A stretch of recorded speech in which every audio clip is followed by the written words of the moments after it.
খেয়াল করে শুনেন। যে ব্যক্তি জুম্মার দিনে অন্তত একবার হলেও এই দোয়াটি পড়বে, আল্লাহ তার সকল গুনাহ মাফ করে দেবেন। এমনকি তার গুনাহ যদি আকাশের সমান বা সমুদ্রের পানির বিন্দুর সমানও হয়, তবুও আল্লাহ তাকে ক্ষমা করে দেবেন। তার অবস্থা হবে এমন যেন সে তার মায়ের গর্ভ থেকে আজই ভূমিষ্ঠ হয়েছে। আপনার মাধ্যমে যদি কেউ এই দোয়াটি শিখে এবং আমল করে আর তার জীবনের সব গুনাহ মাফ হয়ে যায়, তবে এর সব আপনিও পাবেন। আর যদি আপনি এটি না জানেন, তবে কিয়ামতের দিন আপনাকে এ বিষয়ে প্রশ্ন করা হবে। আর এই দোয়াটি হলো আস্তাগফিরুল্লাহাল্লাযী লা ইলাহা ইল্লা হুয়াল হাইয়ুল কাইয়্যুম ওয়া তুবি। একটু খেয়াল করে শুনেন।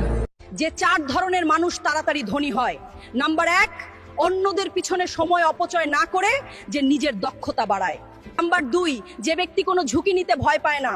নাম্বার 3, ব্যর্থতা থেকে যে ব্যক্তি শিখে এবং বারবার একই ভুল করে না। একটু খেয়াল করে শুনেন।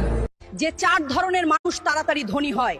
নাম্বার 1, অন্যদের পিছনে সময় অপচয় না করে যে নিজের দক্ষতা বাড়ায়। নাম্বার 2, যে ব্যক্তি কোনো ঝুঁকি নিতে ভয় পায় না।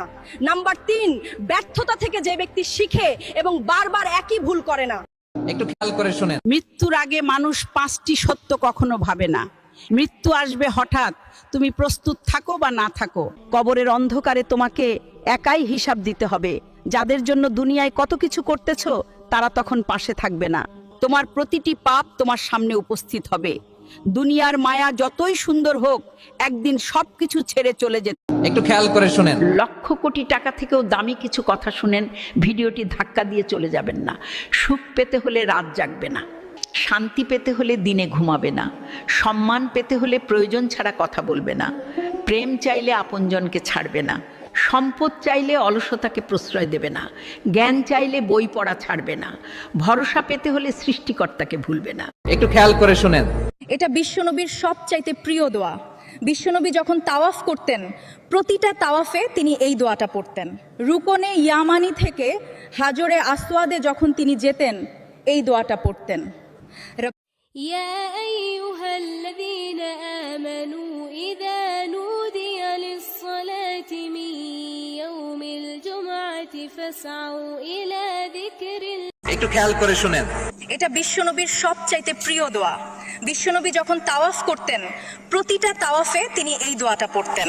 রুকনে ইয়ামানি থেকে হাজরে আসওয়াদে যখন তিনি যেতেন, এই দোয়াটা পড়তেন। একটু খেয়াল করে শুনেন। আপনি কি জানেন আমরা আমাদের প্রিয় নবী হযরত মুহাম্মদ সাল্লাল্লাহু আলাইহি সাল্লামের সাথে সরাসরি কথা বলতে পারি এবং তিনি আমাদের কথার উত্তর দিতে পারে? যদি না জেনে থাকেন তাহলে ভিডিওটি সম্পূর্ণ দেখুন। এই হাদিস অনুযায়ী রাসূলুল্লাহ সাল্লাল্লাহু আলাইহি সাল্লাম এরশাদ। একটু খেয়াল করে শুনেন। এই 5 ধরনের পুরুষের কপালে সারা জীবন অশান্তি লেগেই থাকে। নাম্বার 1, যারা নিজের ভুল কখনো স্বীকার করে না। নাম্বার 2, যারা স্ত্রীকে সম্মান দিতে জানে না। নাম্বার 3, যারা রাগ দিয়ে সব সমস্যা সমাধান করতে চায়। নাম্বার 4, যারা